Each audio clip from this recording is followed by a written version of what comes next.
Ayatollah Ali Khamenei के जाने के बाद से कश्मीर की सियासत में नया मोड़ आ गया है। ये पूरी खबर क्या है, चलिए आपको बता देती हूँ। नमस्कार, आपके साथ मैं हूं मीनाक्षी रजत और आप देख रहे हैं इंडिया डेली जम्मू कश्मीर। आज हम बात कर रहे हैं कश्मीर की राजनीति में आए उस तूफान की जिसने नेशनल कॉन्फ्रेंस जैसी पुरानी पार्टी के भीतर की दरार को जग जाहिर कर दिया है।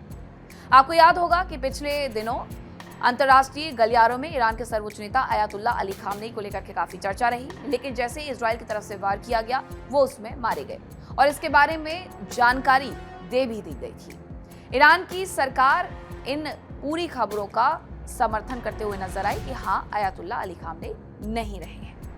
अब 7 समंदर पार भारत के केंद्र शासित प्रदेश जम्मू कश्मीर में इसका असर देखने को मिलने लगा है।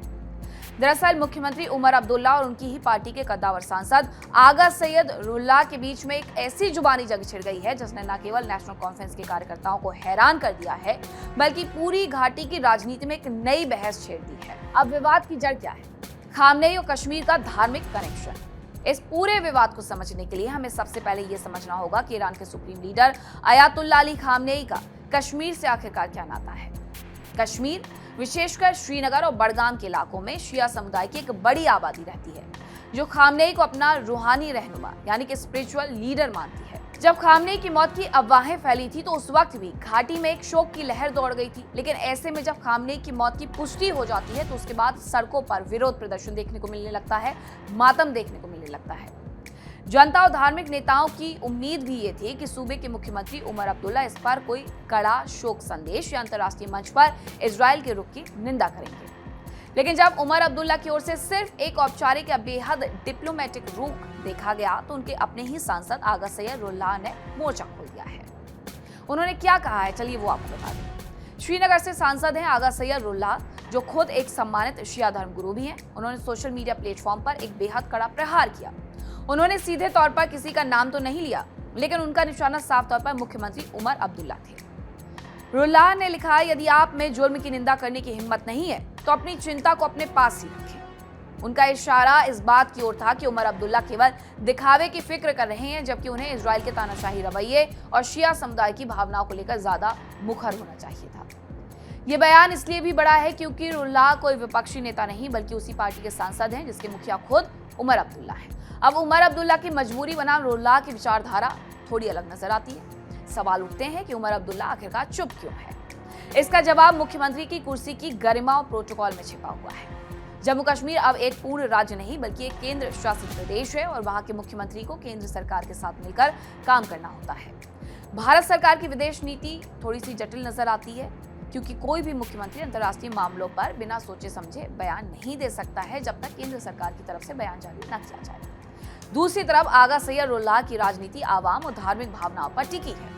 वे एक ऐसे नेता के रूप में उभरे हैं जो पार्टी लाइन से हट कर भी अपनी बात रखने से नहीं कतराते हैं। रुल्लाह जानते हैं कि अगर वे इस मुद्दे पर चुप रहे तो उनका अपना वोट बैंक उनसे नाराज हो सकता है।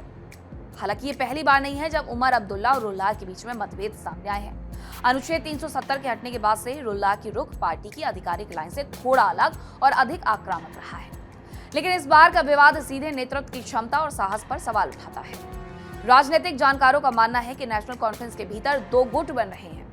एक गुट जो उमर अब्दुल्ला के साथ सॉफ्ट और प्रैक्टिकल पॉलिटिक्स करना चाहता है और दूसरा गुट जो रुल्लाह के साथ इमोशनल और कट्टर कश्मीरी पहचान को प्राथमिकता देता है। यह स्थिति पार्टी के भविष्य के लिए एक बड़ी चुनौती साबित हो सकती है। इस खींचतान का फायदा बीजेपी और पीडीपी जैसे विपक्षी दल भी उठाने की कोशिश कर रहे हैं। बीजेपी इसे नेशनल कॉन्फ्रेंस की दोहरी राजनीति करार दे रही है, जबकि आम जनता भी सोशल मीडिया पर 2 धड़ों में बटी नजर आ रही है। एक वर्ग का कहना है कि मुख्यमंत्री को राज्य की समस्याओं, बिजली, पानी, बेरोजगारी पर ध्यान देना चाहिए, न कि अंतर्राष्ट्रीय मुद्दों पर। दूसरा वर्ग रुल्लाह का समर्थन करते हुए कह रहा है कि नेतृत्व वही है जो अपने लोगों की धार्मिक और जज्बाती भावनाओं के साथ खड़ा हो। कश्मीर की गलियों में इस वक्त विकास से ज्यादा स्ट्रीट वॉर की चर्चा हो रही है। अब हमें ये समझना होगा कि ये विवाद सिर्फ एक बयान तक सीमित नहीं रहने वाला है। ये जम्मू कश्मीर की आने वाली राजनीति का एक ट्रेलर है। क्या उमर अब्दुल्ला अपने सांसद को अनुशासित कर पाएंगे या फिर रुल्लाह पार्टी के भीतर एक नया पावर सेंटर के रूप में उभरने लगेंगे? ये देखना दिलचस्प होगा, लेकिन एक बात साफ है कि कश्मीर की सियासत में अब अंतर्राष्ट्रीय मुद्दों का दखल भी सीधे तौर पर महसूस किया जा रहा है। आपको क्या लगता है, क्या एक सांसद को अपने ही मुख्यमंत्री पर इस तरह सार्वजनिक हमला करना चाहिए था या फिर मुख्यमंत्री को अपनी चुप्पी तोड़कर अपनी स्थिति साफ करनी चाहिए? आपको ये वीडियो कैसा लगा? और अगर आपको ये वीडियो पसंद आए तो please like, share, comment and subscribe. और कहीं मत जाइएगा। ऐसी तमाम खबरों के लिए बने रहिए इंडिया डेली जम्मू कश्मीर के साथ। देखिए इंडिया डेली 24/7 अब आपकी स्मार्ट टीवी पर। इंडिया डेली मौजूद है सभी डिजिटल प्लेटफॉर्म पर लाइव और लगातार। इंडिया डेली 24/7 हर दिन राष्ट्र को समर्पित।